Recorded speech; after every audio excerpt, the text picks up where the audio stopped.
Então, por exemplo, aqui, quando a gente cultua a gente cultua a trabalhar da maneira correta, tá bem?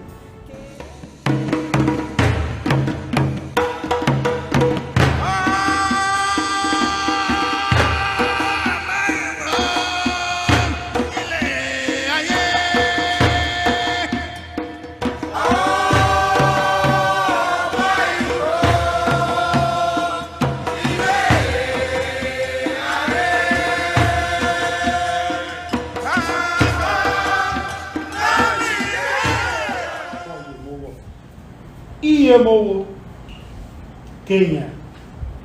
É o orixá da água, do solo, da terra, do sol, da criação, dos filhos. Quem é Iemowo?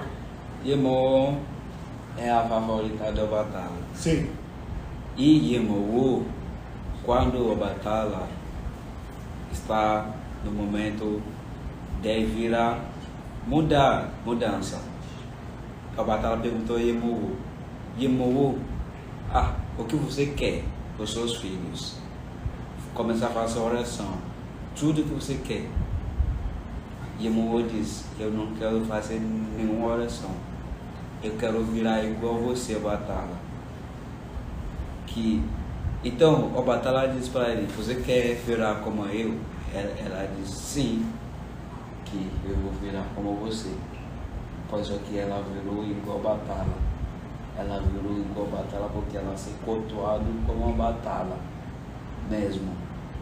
Então, por exemplo, aqui, quando a gente cultua a Iemowo, a gente cultua Obatala da maneira correta, tá bem? Então, Iemowo, ela seria a parte feminina de Obatala. A mim, entre aspas, Iemowo é separado, é independente. Mas ela quis se transformar, quis ser igualdade. Ela é costureira também. É costureira. Costureira. Ela fazia as roupas brancas de para Obatala. Obatala. Iemowo confeccionava as vestimentas, o linho branco de Obatala.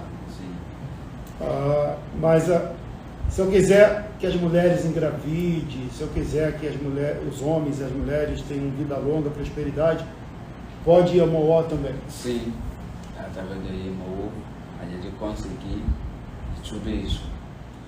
As proibições.